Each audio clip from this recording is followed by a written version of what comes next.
Les fonctionnaires, les leaders d'opinion et les spécialistes à l'échelle canadienne réfléchissent aux idées qui façonnent la fonction publique. Le leadership, les politiques, la gouvernance, l'innovation et bien plus encore.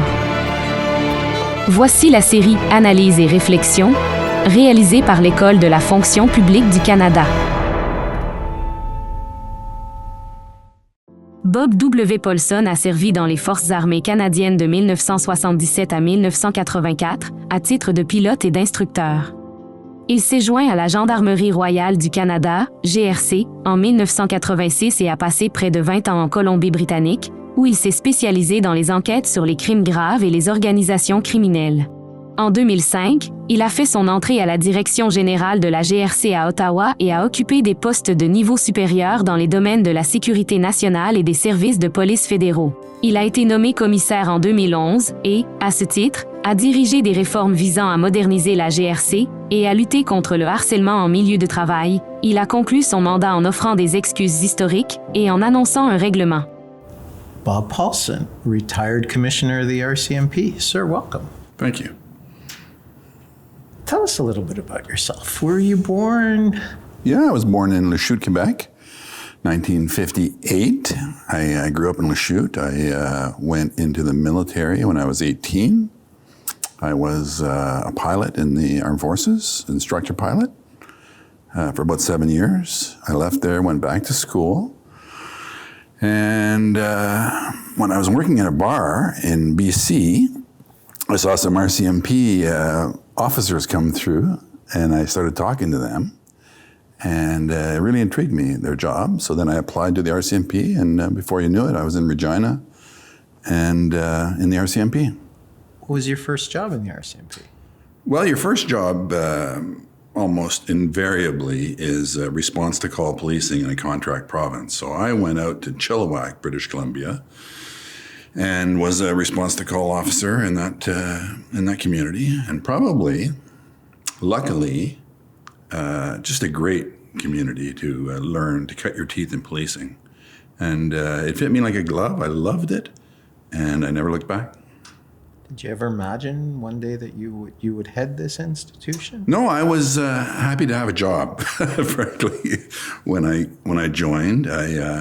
I wasn't particularly ambitious in the traditional sense, although I became ambitious later.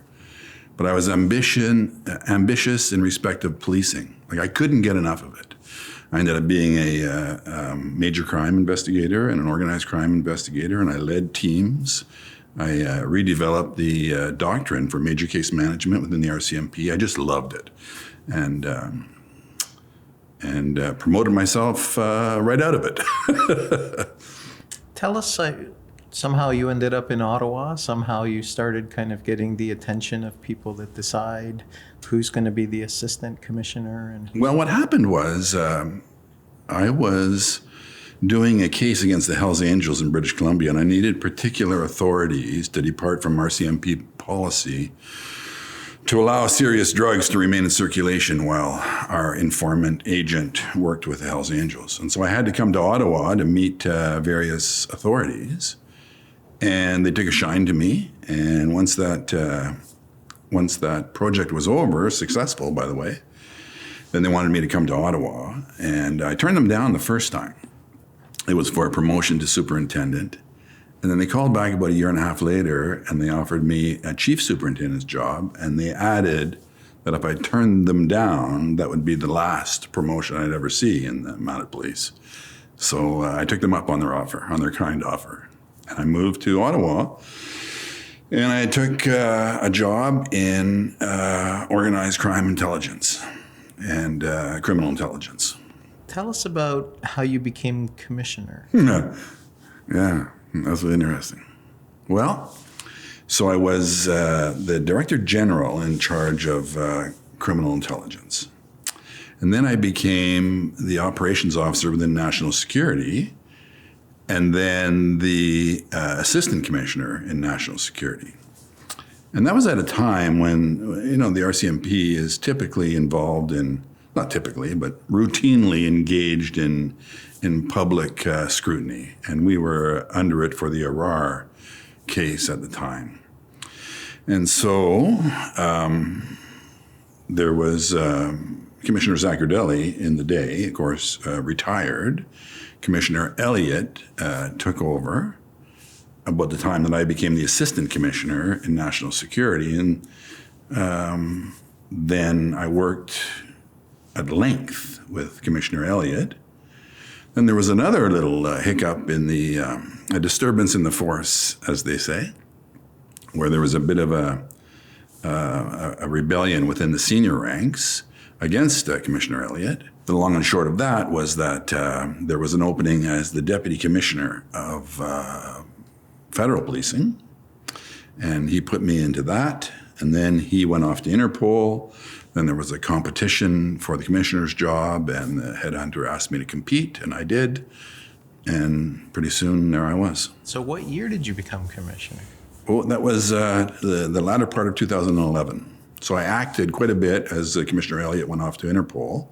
Then when I was selected for commissioner, so let's say 2012, and I served till the latter part of 2017. I'm sure you must have had a lot of remarkable days as commissioner, and I use that in kind of the good and bad sense.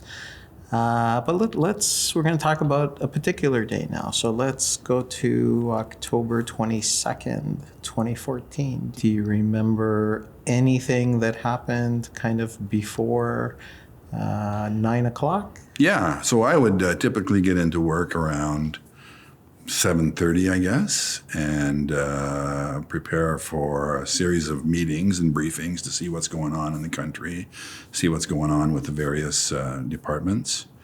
And one of the things that I noticed that was quite interesting when I came to Ottawa was this saturation of television screens throughout the building, particularly in the National Security Investigation Wing. I had a TV going in my office. Nothing was happening. We're checking the news. It's always on the news. And I'd finished the briefings. What we would call prayers was our daily meeting. People would pray that I wouldn't ask them hard questions.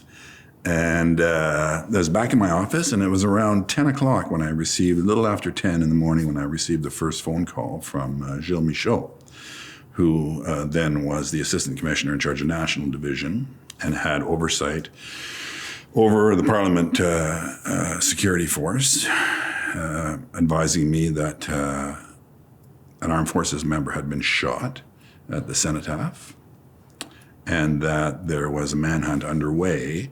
He appeared to have gone, the shooter appeared to have gone into the Parliament precinct. So the phone call was somebody's been shot and you're looking for somebody. What was the first indication that somebody had gotten into kind of center block in Parliament Hill? Well, and then the madness began, right? I mean, one of the things that I think I'd like to, canvass in this discussion is the recognition that in one of these unfolding emergencies, the last thing the people that are having to deal with it want to have is the commissioner calling them to get an update so he could tell all his colleagues. So I tried to stay back and understand what was happening on the basis of third-hand information being raised up through the chain. So then it became clear that there was a shooting at the front door of the Parliament buildings. One of our members. And at this point, are you in a car? Are you on your way somewhere? Are you still in the command center? Yeah, I'm in my office because as I'm learning of these things, the media is learning of these things, and the town is learning of these things. And that starts to light up my phone as various deputy ministers, the Deputy Minister of Public Safety, many of my other colleagues are calling over because their ministers or their folks are locked down and scared in this building. So let's pause here for a moment. Parliament Hill is located in the city of Ottawa. One of the issues or one of the consequences of that day was an exploration of kind of the jurisdictional issues around Parliament Hill. Can you walk us through a little bit of that arcana? Yeah, that actually, when the dust eventually settled, became the central point of repair.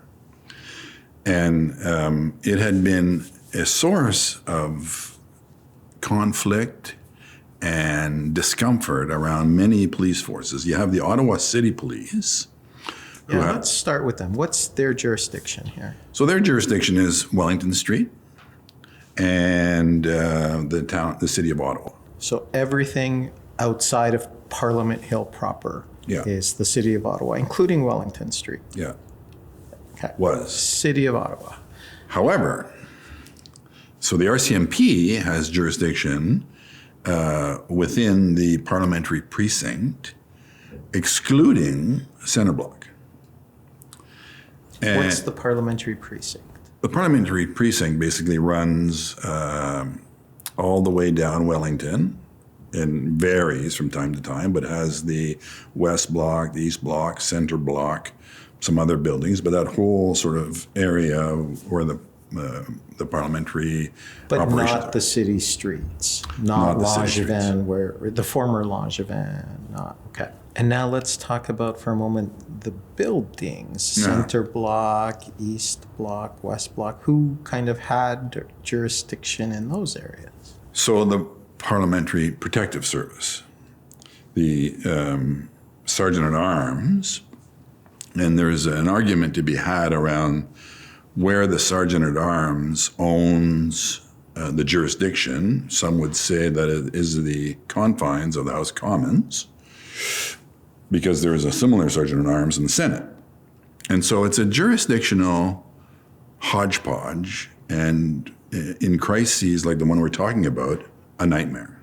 And there was also, if I remember right, there was also some question over who had jurisdiction over the roof of the buildings or something. Right. So it was a bit of a mess on October 22nd jurisdictionally. All right. The shooting has begun. The shooting, we know, was over pretty quickly. It was all within a matter of half an hour, maybe less? Yeah, less. So what happens is the shooter, Ziha Bibo, who we can talk about later, comes up with a .30 Winchester. A rifle. A rifle. And kind of an old rifle. He's wearing a bandana. He goes to the cenotaph, I call it the cenotaph, the central area there, where military guards are. Fellow Nathan Cirillo is there with his colleague, and Ziha Bibo runs right up to him and shoots him point blank after making some statements. And Cirillo falls. People begin to attend to him. The offender runs off. He runs off, gets back in a car that he has, and he drives up on Wellington to the front of the entrance to the grounds. He then gets out of his car with his rifle. People are walking by. He runs through them all. People scatter because they see him. He runs up to one of the drivers that is parked in front of the East Block. That car belongs to Minister Shelley Glover. She's not in the car. Her driver is. He pulls the driver out, gets in the car, drives up to the front of Centre Block, gets out of the car, runs up to the main entrance to Centre Block, and goes in. We have an RCMP officer there who engages him, gets hold of the weapon, and they wrestle back and forth. He's trying to take him down. The gun goes off and shoots our officer in the foot. He goes down. Bibo runs off. We have some other officers there, thankfully, led by a fellow named Barrett, who deploys what we refer to as the IARD, Immediate Action Rapid Deployment Strategy, which is to grab all their officers, form a diamond or a V, and proceed towards the shooting. Because as he's doing that, not the sergeant-at-arms, but I guess he was the sergeant-at-arms, Mr. Vickers. He grabs a weapon, a handgun that he has in his drawer, gets out, and comes into the fray. So as our officers are coming down in the V, and Vickers is diving out of his office, there's a massive shootout that you hear on the news and the media, and Bibo is taken down, ultimately killed by Barrett's weapon. And again, from beginning to end, this isn't that long. No, from the time that Cirillo was shot to the time that Bibo was dead, maybe 5 minutes. All right. So now the rest of the day, the chaos. Walk us through a little bit, like from your perspective as head of the RCMP. Are you on the phone with? I know there's a famous shot of you at 24 Sussex briefing the Prime Minister, but walk us through a little bit of what happens in the immediate aftermath of that.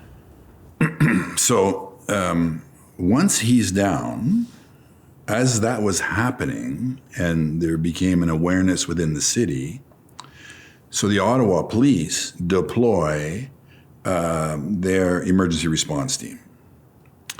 The RCMP is deploying their emergency response team. We have to say that when the shooter was going down the hallway, all the parties were in caucus. So you had the governing Conservatives on the left, and you had the NDP on the right, and the Liberals were in the basement somewhere in caucus. The Prime Minister, who, because of the issue that we spoke of earlier, is without his protective service, is being protected in an alcove in that area as, God bless them, his protective team say, forget the jurisdictional issues, we're going in. Prime Minister's safe, everybody else is safe. None of the shots that had transpired between the shooter and the police seemed to have hurt anybody else except for our officer at the front door. However, there is reports coming in that people are seeing other shooters. The reports were coming in from the mall, that there was some sort of a disturbance there. And so we thought we had 2 or 3 points of attack. And so we had to clear that building, and that's a huge building. So we had to organize with the Ottawa police as we began to go door to door. I can tell This is in Center Block? In Center Block. And a lot of them were locked because people were scared. Yes. A lot of people heard shooting. They said it sounded like commandos had stormed in because of the echoes, the exchange of fire. Well, and there was something like, I don't have the exact number, but I want to say in the area of 50 to 60 rounds deployed to the shooter. Right. And he had a couple of shots out there. So there were ministers who thought that this was like a paramilitary operation. Exactly. People had come in to seize Parliament. And one of the things about the fog of war is that in the immediate aftermath of the exchange, there's no information. And that's the most valuable commodity, is to have that information and understanding. I can tell you an anecdote that later came to pass where Prime Minister Trudeau, who was then the leader of the third party, expressed to me how upset he was with me and the RCMP that we wouldn't let him out so that he could get before a camera and reassure people. So that was the sentiment within the political world, is we need to start communicating. That was the sentiment within the commissioner's office, is we need to start communicating, but we need to communicate reliable information. And safety trumps everything. And so we were going to just secure that building, come hell or high water. And we were investigating all of these other reports of shooters. So that was taking time. And there were also reports of people running through the Rideau Mall. Exactly. And they actually were people running through, but they were police officers. Right. And there were reports of people being on roofs. There were. And meanwhile, you had the other scene of Cirillo, who was killed, being attended to, first aid, and people reacting to that. So the Ottawa City Police were reacting to that. So it was mass confusion, and it required some time and a steady hand to try and gain an understanding. And so while that was all transpiring and people were trying to exercise their authority by calling me and demanding that I do whatever they wanted me to do, the real authority calls up and says he wants to see me. And so this is the Prime Minister. Prime Minister wanted to see me. And there was, I remember watching this on CBC News. You were at an undisclosed location, and Peter Mansbridge said, yeah, it's undisclosed, but it's clearly 24 Sussex. Yeah. So you're at 24 Sussex, and what are you telling the Prime Minister? I'm briefing him on what we had. And so while we were going code 3 from the office, which is in Leakin, to get me to the Prime Minister, of course, I'm getting updates. And I had my chief of staff, I had my assistant. The car was full of people with phones that were speaking to various components of this operation to try and get a sense of what I could reliably convey to the Prime Minister. Because one of the things I've learned is information is very much in demand in these things, but the wrong information is, end of the world type stuff. So you can't be briefing the Prime Minister or the Minister with wrong information. So we needed to have reliable info.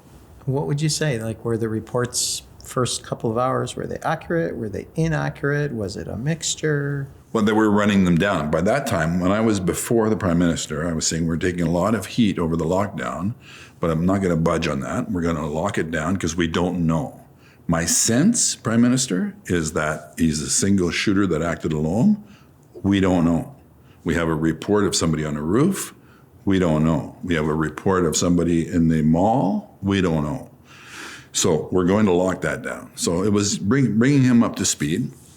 One of the things he wanted communicated to me was his absolute firmness with respect to this jurisdictional issue that had caused, in some people's view, a breakdown that might have, put this vulnerability forward and exploited by this haphazard shooter.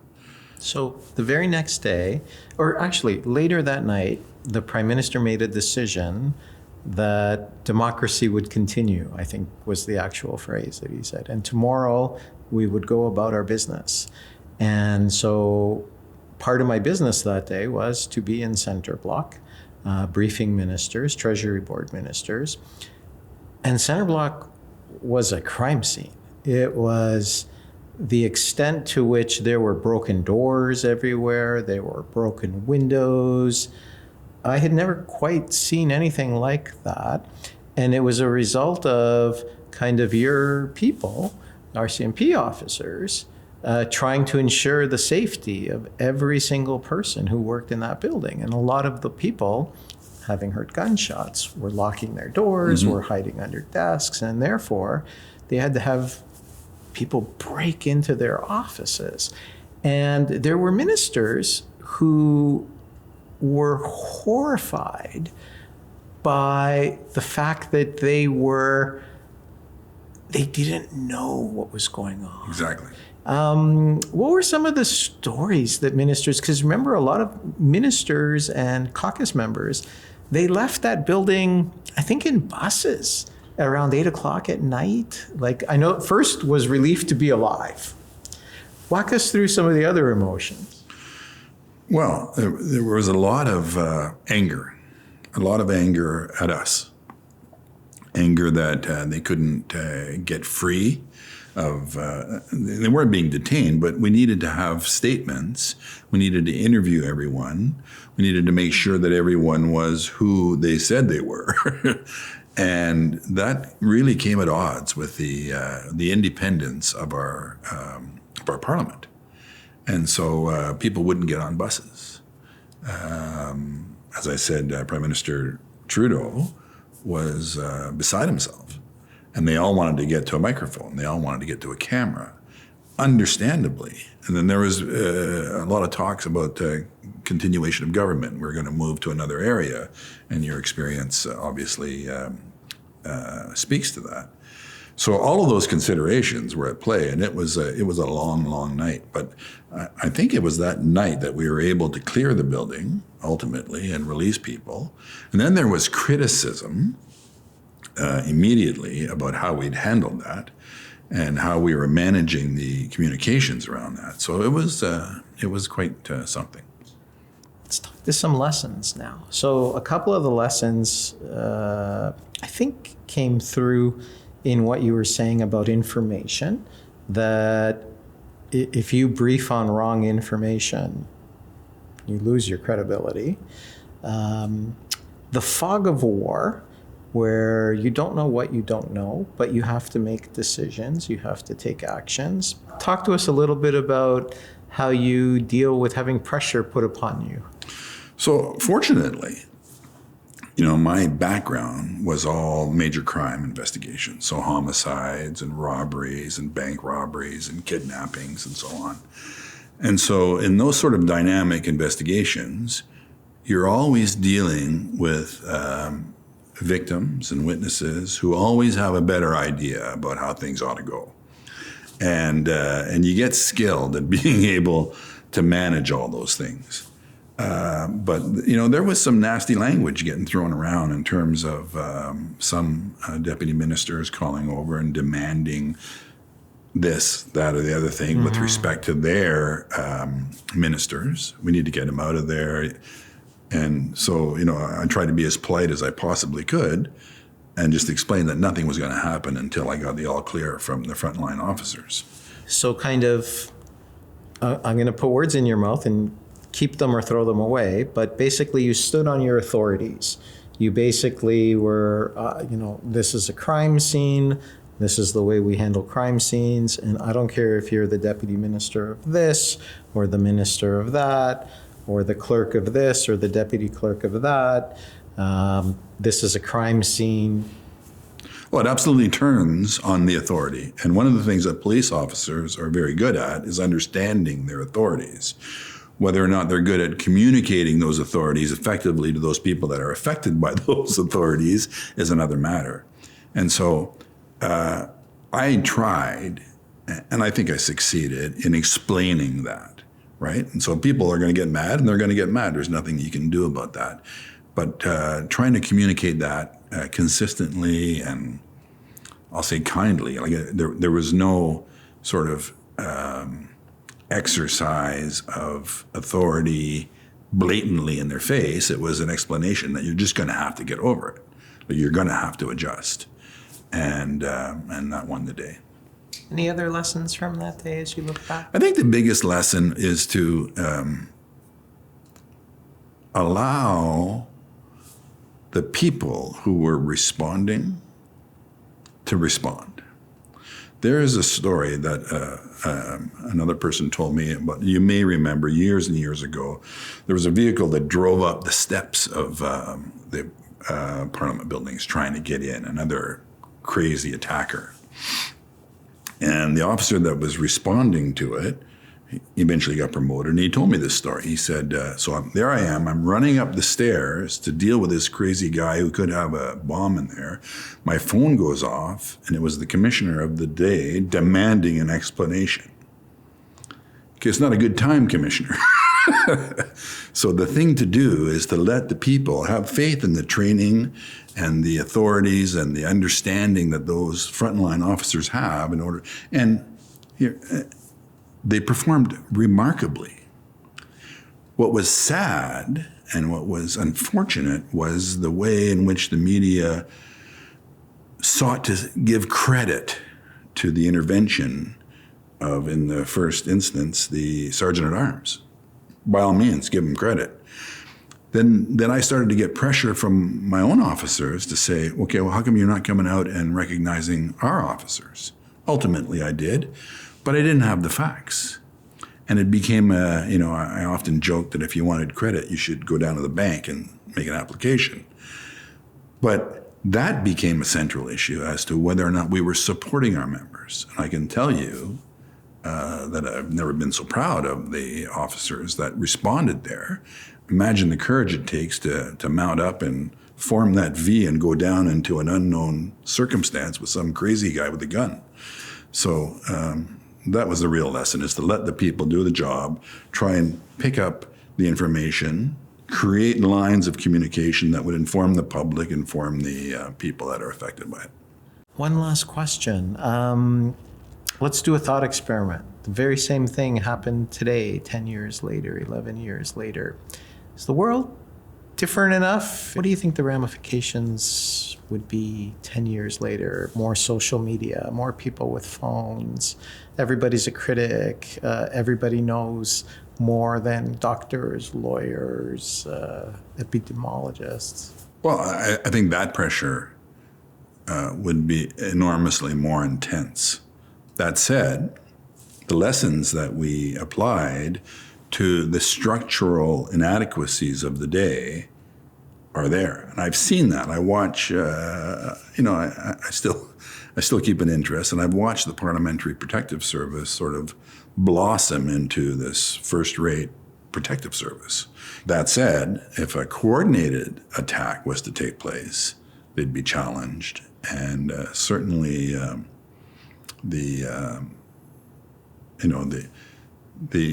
media attention and the venues or the means by which communication is achieved these days would make it much tougher for leaders. Yeah, and that's a constant tension in a democratic society, in an open society, because one of the reasons why you have open societies is you have access to leaders and access to public venues. And it would be very sad to kind of let one, complete openness, or two, total lockdown all the time, triumph. Bob Paulson, retired commissioner of the RCMP, thank you so much for coming to talk to us about a remarkable day in Canada's history, and a remarkable day for many of our political leaders who will never forget that day. Yeah, thanks for the interest.